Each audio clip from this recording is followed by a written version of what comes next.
Please subscribe Tito Manny Vlog.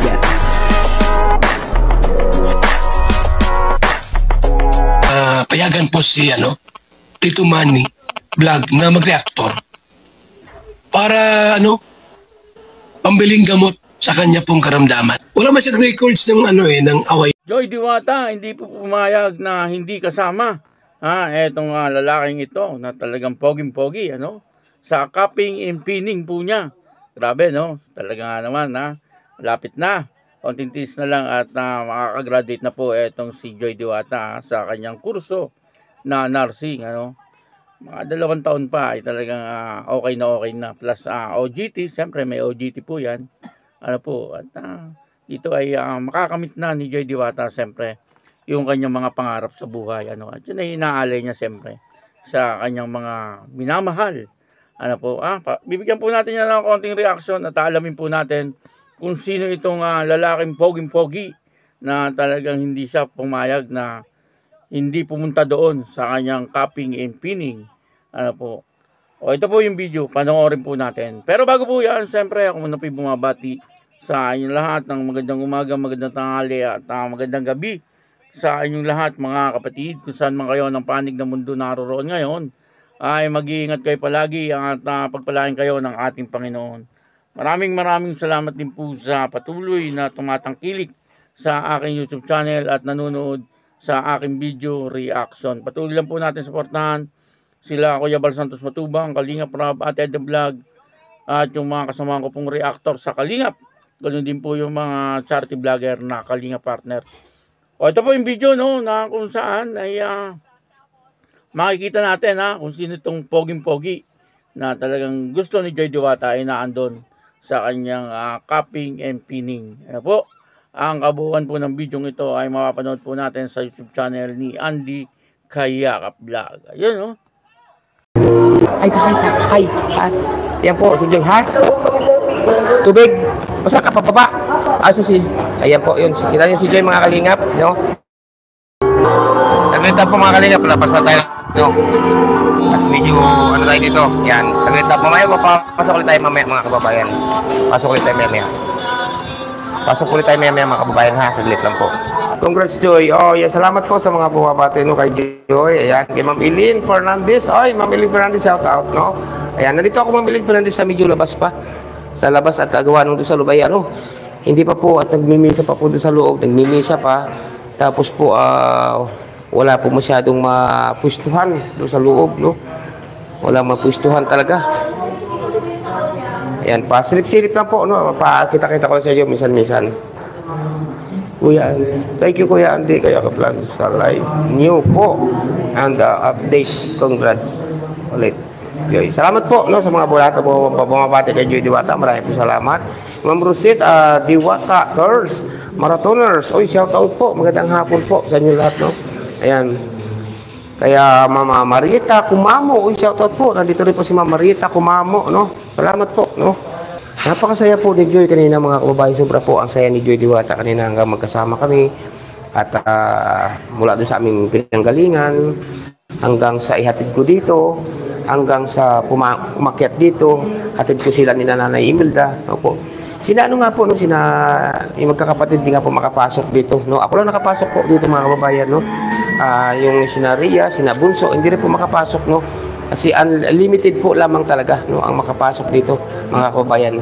Ang nakapasok lang po ako, si Nanay Imelda. Ayan lang po, kami lang po dalawa. Sa kasi Joy, siyempre, dito siya nag-aaral, At hinatid ko nga dito mula sa kanina umaga, hinatid ko dito si Joy, si Nanay Imelda.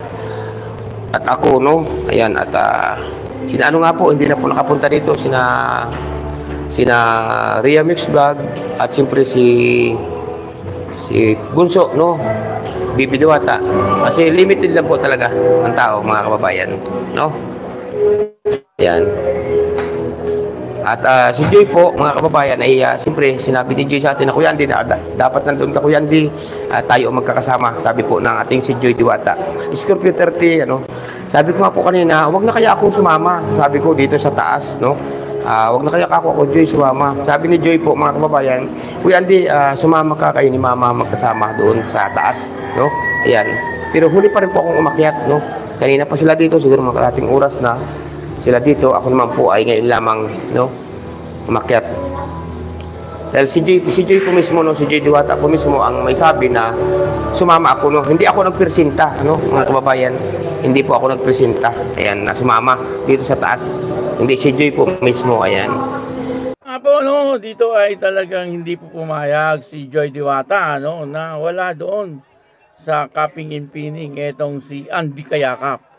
Po, alam naman po nating lahat na etong si Andy Kayakap ay parang tumayo na rin na ama-amahan ni Joy Diwata, ano, at si Andy Kayakap din po naka-scout, ano, kay Joy Diwata, ano. Siyempre napakalaking bagay po noon na matagpuan po ni Andy Kayakap etong si Joy Diwata, ano po, at na ipasa nga kay Kalinga Prab, ano. Siguro alam niyo na po, no, yung kung ano po yung kwento tungkol po dito sa nangyari sa buhay ni Joy Diwata, ano po.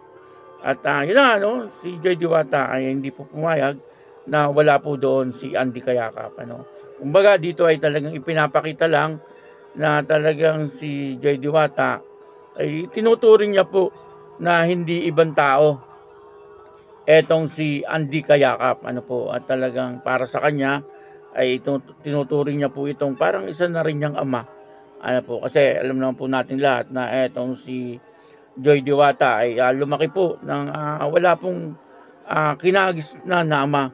Ibig kong sabihin ay maliit pa po yata sila ay talagang iniwan na po sila ng kanilang ama, no?